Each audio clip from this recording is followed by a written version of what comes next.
Бүгін қазақстандық вакцинаның алғашқы легі жеткізілді.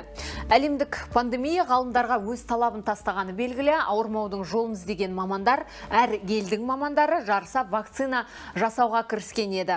Бұл тұрғыда елімізде екпенің 5 түрін жасап, оған шамамен 2,5 миллиард теңге жұмсап жатыр. Отандық препарат өндірісінің бүгінгі пәрменділігі қандай болмақ? Олардың шетелдік екпелерден айырмашылығы неде? Вакцинациялауға ел қазынасынан тағы қанша қаражат қарастырылып отыр? Ел көкейіндегі екпеге қатысты маңызды сауалдарға бүгін басты тақырыпта жауап іздейтін боламыз. Қайырлы кеш, қымбатты көрермен, өздеріңізбен бірге әдеттегідей Мейрамгүл Мәдәлі және бүгін бізбен тікелей байланысқа шығып тұрған қонақтарымызды таныстыра кетейін. Лена Қасабекова ханым, денсаулық сақтау министрлігі қоғамдық денсаулық сақтау ұлттық орталығының эпидемиолог дәрігері. Қайырлы кеш, Лена ханым. Және Уәлихан Қайсаров ағамыз, қоғам қайраткері. Енді Лена ханым, өзіңізден бастайық. Алғашқы сауал, ол жаңа ғана сөз басында айтып өттім. Отандық Казвак екпесі жеткізілді деп, я? Бұл Казвак екпесі менің қателеспесем 3 өңірге жеткізілейін деп отыр. Оның ішінде Нұр-Сұлтан, Ақтөбе өңірі бар. Қанша көлемде жеткізіліп отыр? Казвак екпесі кімдерге салынады? Енді Казвак екпесі кімдерге салынады деген сұрақтан бастайық. Енді көлемін анық айта алмаймын қазіргі таңда. Және жаңа сіз айтып кеткен өңірлерге жеткізілді. Бұл екпені жаңағы кез келген адам бізде екпені Сіздің, кішкене қаттырақ сөйлесеңіз, біз тікелей эфирде қызмет жасап жатырмыз. Сіздің даусыңыз нашар естіліп жатыр. Мүмкіндік болса қаттырақ сөйлесеңіз. Екпенің қолжетімділігі туралы мәселе көтерілген өткен аптада бізде Білдеместен даусыңыз өкінішке орай, сол себепті сізге телефон арқылы хабарласайық. Мүмкіндік болса, құрметті әріптестер, мүмкіндік болса телефон арқылы хабарласақ. Енді осы тұста айта кету керек, дәл қазіргі күнде біздің елімізден шығарылған вакцина 3 өңірге жеткізілгелі отыр. Ол Нұр-Сұлтан өңірі, Ақтөбе өңірі, Алматы қаласы және Шымкент қаласы 4 өңір екен. Және осы өңірлерден басқа да өңірлерге жеткізілуі тиіс. Бүгінгі күнде Казвак вакцинасының шамамен 50 мың данасы жаңағы аталған өңірлерге жеткізіледі. Бізбен байланысқа шығып тұрған Уәлихан Қайсаров мырза бар, тікелей эфирде. Уәлихан аға, енді қоғамда әртүрлі пікір болып жатыр, бірақ өзіңіз байқап жатқан шығарсыз, соңғы уақытта Спутник В екпесімен қазірдің өзінде біршама азамат өз еркімен Спутник вакцинасын алып, вакцинаның екінші көлемін алуға дайындалып отыр. Осы уақытқа дейін ешқандай қалай айтсақ екен, оны бір оқыс жағдайлар тіркелген жоқ. Көзқарасыңыз қалай қазір Спутник В-ға? Енді олар тіркелмейді, бар болса да тіркелмейді. Өйткені қаза тапқан адамдардың ешкімге көрсеткісі келмейді. Өйткені ол вакцинаның деңгейін, вакцинаның сапасын көрсеткіштің біреуі, ең маңызды сол ғой. Мысалы, вакцина еккеннен кейін адам ауыра ма, ауырмай ма? Мысалы, біз қазір әлеуметтік желілерде көріп тұрмыз ғой.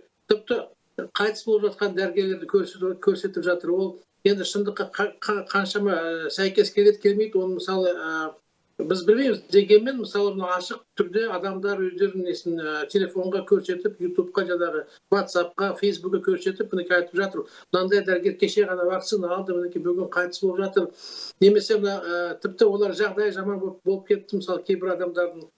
Сондықтан бұл негізі аслында бірнеше ондай күрделі нәрсе жатыр. Ең біріншісі, мысалы, біздің денсаулық сақтау министрлікке сенімдік жоқ. Мысалы, адамдардың көбісі оған сенімдік ақтарып отырған жоқ. Ол біріншіден. Екіншісі, ол жаңағы тұтастай сыбайлас жемқорлық. Мысалы, кейбір адамдар ойлайды, вакцинаға жеткілікті қаржы бөлінді, бірақ оның жартысы мысалы ұрланды, немесе толық ингредиенттер вакцинаға қосылмады ма, сондай бір күмәндар болып жүр.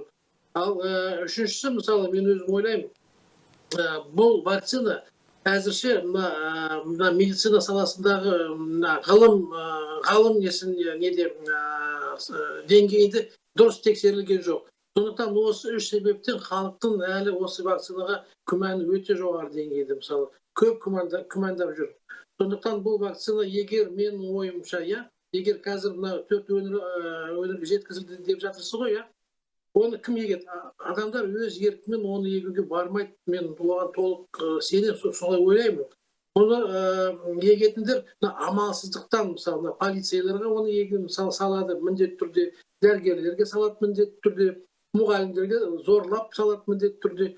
Ол мысалы біз қазір радионы көп жүрміз ғой. Ойбай, ешкімді қинамайды, зорламайды, өз еркімен өздері егесіңдер деп, ол сөз баяғы. Уәлихан аға, сөзіңізді бөлейін, сіз қатты екпеге қарсы антивакцерлер деп атайды ғой, ол сол азаматтардың арасында екенсіз қазір. Дегенмен біздің тіпті өз арамызда да, мысалы таныстарымыздың да арасында ерікті түрде ешқандай әлеуметтік топтарға жатпаса да, жұмыстан ешқандай мәжбүрлемесе де барып салдырып жатқан азаматтар бар, осы жерде, Қазақ вакцинаға ма? Жоқ, Спутник В вакцинасына. Енді Казвак ол бүгін ғана жеткізіліп отыр, шамамен 50 000 доза көлемінде.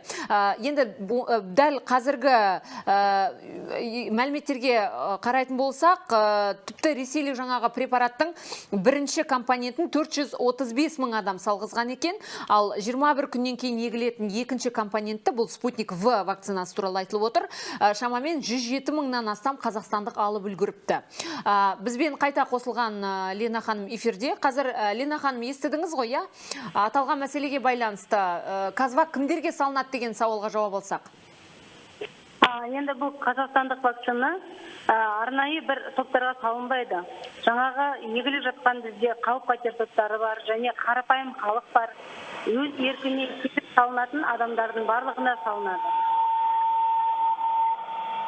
Барлық адамдарға өз еркімен. Бұл тегін салына ма? Ол таңдау жасау арқылы, мысалы, әр адам өзі қай вакцинаны таңдайды, сол таңдауды өзі қалап салып алады. Және сіздің айтып өткен мәліметтеріңіз кішкене аздау екен. 21 сәуір күніне бізде 796 383 адам егілді. Бірінші компонентімен. Ал екінші компоненті 129 000 адам болып отыр.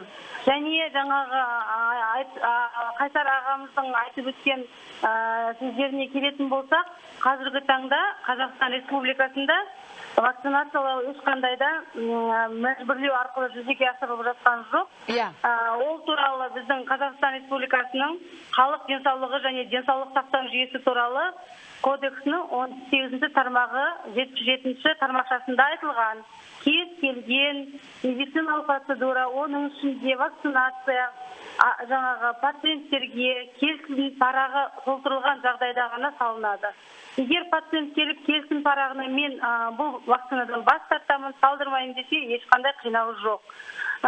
Бүгінгі таңда жаңағы айтып отырсыздар, қандай да бір әсерлер бола ма деп. Әсерлер болмау мүмкін емес. Бұл вакцина, бұл жаңағы бөгде-зат организмге енгізілген. Әсерлер болады әрине, бірақ та ол әсерлер бізге күтілетін әсерлер деп аталады. Мысалы, температураның аздап көтерілуі, артериялық қан қысымының көтерілуі, қандай да болмасын бір жергілікті реакциялар. Мен мысалы өзім 2 дозасын алдым, 2 компонентінде алдым. Бүгінгі күні уже 1 ай болды. Бірінші компонентінде шынымен де сондай бір шаршаңқылық, аздап бас ауру сезімдер болды. Ол жасыратын нәрсе емес, оның бәрі бүгінгі таңда бізде есепке алынып, тіркеліп, жазылып отыр. Ал сіз айтқандай жаңағыдай оқыс жағдайлар немесе күтпеген жағдайлар шынымен де тіркеліп отырған жоқ. Тағы да бір айта кететін мәселе, бұл вакциналар тексерілмеді дейсіздер. Тексеріліп жатыр, тексерілді де, және тексерілгені туралы осы дүниежүзілік атақты журнал бар, медициналық Lancet журналында басылымға шықты. Лена ханым, сөзіңізді бөлейін, осы жерде Лена ханым қараңызшы, оқыс оқиға дегенге қатысты, мәселен, Спутник В вакцинасын алып, бірақ алғаннан кейін, яғни екпе алғаннан кейін коронавирус инфекциясымен ауырып қалған дәрігерлер болды, Бұл мәселе қалай түсіндіріледі? Қателеспесем 16 болса керек, иә, олардың саны? Иә, оны түсініп тұрмын. Иә, сіздер қазір көріп отырсыздар, Қазақстан Республикасында барлық облыстар дерлік қызыл аймақта тұр. Яғни коронавирустық жұқпаның жағдайы ушығып тұр. Адам бұл инфекцияны кез келген жағдайда жұқтыруы мүмкін.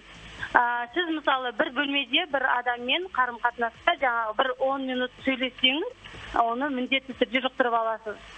Енді айта кететін жағдай, бірінші компонент алған адамдардан екінші компонент пен бірінші компоненттің арасы 21 күн. 21 күннің арасында жұқтырып алған жағдайлар кездесті, жоқ деп айтпаймын, бар. Ал ол 21 күннің ішінде организмде иммунитет қалыптасып үлгермейді. Иммунитет толық қалыптасу үшін екі компонентті алу керек, және одан кейін максимально 2 аптада толық иммунитет қалыптасады. Орташа шамамен 1,5 айда қалыптасады. Ал жаңағы вакцина алған адамдар бірінші компонент алғаннан кейін жаңағы барлық ережелерді сақтамай, қоғамдық орындарда маскасыз, бетпердесіз жүрсе, жаңағы арақашықтықты, социалдық арақашықтық дейміз, сақтамаса, әрине ол жұқтырып алу мүмкін. Ол жоққа шығарылмайды. Ол жағдай бізде тіркеліп жатыр да. Сондықтан мұндай жағдай көп пе, Лена ханым? Көп деп айта алмаймын, бірақ тіркеліп жатыр. Бірлі екілі жағдайлар тіркеліп жатыр. Лена ханым, енді осы тұста халыққа мынандай ақпарат бере кетсеңіз, халықта жаңа таңдау бар деп айттыңыз. Кез келген адам не Спутник В вакцинасын салдыра алады, не отандық кәдімгі Казвак вакцинасын. Екі вакцинаның айырмашылығы неде? Екі вакцинаның айырмашылығы бұлардың жаңағы біреуі инактивированный дейміз, активациясы жойылған вакцина, а біреуі векторлық вакцина. Сонда бұлардың жаңағы тасымалдауы, жаңағы сол сақтау мерзімдері, жағдайлары әртүрлі болып келеді. Мысалы, Спутник В ол бізге мұздатылған күйінде келеді. Мұздатылған күйде? Иә, мұздатылған. Минус 20 градуста сақталады мұздатқышта. Және ол жаңағы Спутник В вакцинасы жаңағы комнатный температурада ерітіліп, содан кейін жасалады. Жасалғаннан кейін жаңағы ашылған вакцина 2 сағаттың ішінде жасалып біту керек, сосын жойылады. Ал жаңағы Казвак вакцинасы, ол инактивирленген вакцина, ол кәдімгі тоңазытқышта сақтауға болады, +2, +8 градус жағдайында. Айырмашылығын енді халыққа түсінікті тілмен айтатын болса? Иә. Тасымалдауға, сақтауға және қолдануға өте ыңғайлы вакцина болып саналады. Түсінікті. Енді медициналық емес, Лена ханым, халыққа түсінікті тілмен айтатын болсақ, яғни жаңағы Спутник В дегеніміз, ол егер өзіңіз дәрігер ретінде құптай жатарсыз, немесе керісінше, Спутник В ол кәдімгі бізге жаңағы вирустың айналасындағы коронасы дейміз ғой, тәжі. Белок дейма, оны қалай айтады қазақ тілінде, медициналық тілде. Яғни вирусы жоқ, вирустың бір бөлігі, былайша айтқан кезде, Спутник В. Ал енді Казвак ол кәдімгі өлтірілген вирус, Дұрыс қой, өйткені халықтың арасында осындай бір түсінік қалыптасқан, бұл қаншалықты рас? Сіз дұрыс айтып отырсыз, Спутник вакцинасында геннің бір құрамы ғана, кішкене ғана, бөлшегі ғана, ал Казвак вакцинасы бұл инактивирленген, яғни өлтірілген вирус. Енді бұл вакциналарды, мысалы, антиген ретінде денеге енгізгенде, жаңағы организмде, адам организмінде антитела дейді. Яғни осыған қарсы белоктар түзілу керек. Және бұл мына вакцина мұндай деп ажыратпайды. Жаңағы организмде осы екі вакцинаға да бірдей антиденелер түзілу береді. Сондықтан мен мына вакцина жақсы, мына вакцина жаман деп ажыратып айта алмаймын. Спутник В вакцинасының бүгінгі таңда мен жаңағы 92% дейін тиімділігін және қауіпсіздігін көріп отырмыз, себебі өзім салғыздым. Ал қазақстандық вакцина және бұл өзіміздің елімізде жасалған отандық вакцинамыз, бұл да барлық 3 сатысын өтті, клиникалық жаңағы испытание, сынақ дейміз ғой. Және бұл да өте жоғары тиімділік көрсетіп отырған вакцинаның біреуі. Сондықтан бізде жаңағы өткен жылдары мысалы көп сұрақтар қойылды. Неге бізде бір ғана вакцина, неге ғана бізде енді таңдау міне пайда болды. Енді халық өзі таңдағанын, қай вакцинаға сенеді, соны жасатқаны дұрыс.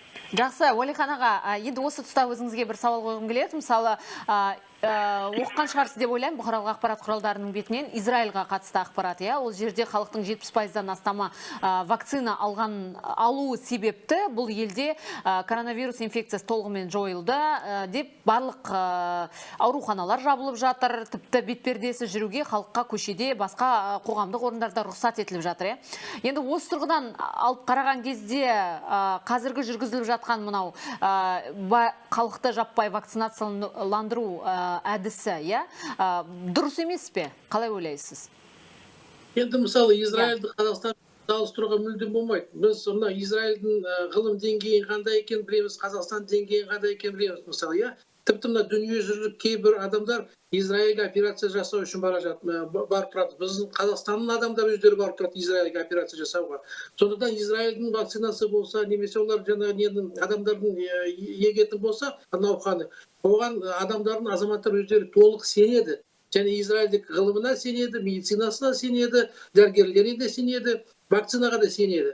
Ал біздің Қазақстанда мысалы, біз осыншама керемет вакцина тауып алдық, жасап алдық деп, сондай керемет біздің ғалымдар қайдан шықты, мен соны түсінбей отырмын. Біздің медицина саласы қандай деңгейде, ғылым саласы қандай деңгейде, тіпті сондай керемет дәрігерлерді, ғалымдарды қайдан тауып алды вакцина жасайтын. Мысалы, кейбір әлеуметтік желілер айтады, Казвак деген, ол Ресейден алып келген жаңағы спутниковый вакцинасының концентраты, неге Қазақстанға алып келіп, оны сумен араластырып, кәдімгідей немен кішкене шыныға құяды да, оны Казвак деп те салды, мысалы. Ондай да әңгіме бар. Сосын жаңа Лена ханым айтты ғой, біздің вакцинадан адамдар әлі өлген, адамның шығын тіркелген жоқ. Әлбетте тіркелмейді, ол өлсейді. Тіпті сол вакцинамен коронавирустың үстіне жабылса да, бәрібір ол вакцинадан өлген жоқ дейді ол. Мысалы, бізде аппендицит пен тұмауды айыра алмайтын дәрігерлер қайдан мысалы бізден вакцинаны шығарады, ол вакцина несін өздері істеп береді. Толық сенім жоқ. Лена ханым айтып отыр ғой, адамдарды зорлап тұрған жоқ. Зорламайды, бірақ жұмысқа да кіргізбейді. Вакцина алдың ба? Пожалуйста, машина шопыр несін, автобусқа айда. Справка жоқ па вакцина енгізбедім? Енгізіп болмағанша сен жүресің осылай жұмыссыз. Полицияны жұмысқа кіргізбейді, кейін көресіз. Сіз айтысыз зорламайды, кодекс айтылған. Бізде көп нәрсе кодексте айтылған. Көп нәрсе айтылған. Бірақ дегенмен, мысалы, вакцина жоқ болса, жұмысқа кіргізбейді.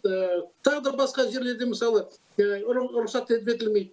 Самолетке кіргізбейді, мысалы, темір жолға кіргізбейді. Сосын ол қалай адам амалсыздықтан барып сол вакцина алу үшін справка алу үшін барады да. Түсінікті, пікіріңіз түсінікті болды. Енді бірақ дәл қазіргі уақытта вакцина алмаған екенсін деп кіргізбей қойып жатқан жағдайлар жоқ расында. Ашық деген жүйе жұмыс істеп жатыр. Ашық деген жүйе жұмыс істеп жатыр, бірақ ол жерде егер сіздің бойыңызда бір инфекция тіркелді деген жағдай болса, онда сізді жаңағы осы ашық бойынша жұмыс істеп жатқан кәсіпорындар ғана кіргізбей қою мүмкін. Онда да жаңағы инфекция анықталған кездің өзінде ғана. Лена ханым, осы тұста сізден сұрай кеткім келіп отыр. Қазір бойында мынау антиденелері бар, жаңа ғана ауырып тұрған азамат-азаматшалар вакцина салдыра берсе бола ма, болмай ма? Негізі, дүниежүзілік денсаулық сақтау ұйымының ұсынысы бойынша ауырып тұрған азаматтар 6 айдан кейін егілгені дұрыс.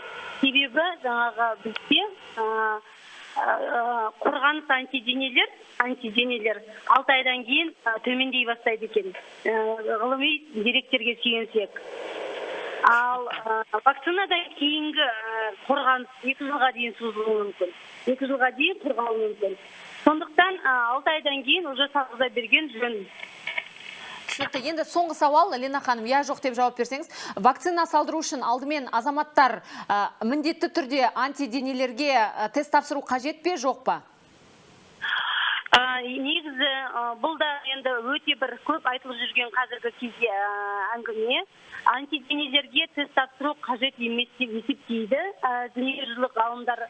Себебі айтып отырмын ғой сіздерге 6 айдан кейін уже адамдарда жаңағы нейтрализующий антитела дейді. Именно осы вирустан қорғайтын антиденелер жойылады екен. Ал ол антитела только вакцина салған кезде ғана пайда болады. Сондықтан енді егер адам өзі шынымен де мен осы антиденемді тексеріп, сосын бір салғызам десе, оған еш қарсылығы жоқ. Бірақ салғызбауға да болады. Түсінікті. Көп-көп рахмет. Өздеріңізге алтын уақыттарыңызды бөліп, бізбен пайдалы және маңызды деген ақпаратпен бөліскендеріңіз үшін. Ардақтағайын, өздеріңізбен келесі жүздескенше қоштасамын. Аман сау болыңыздар.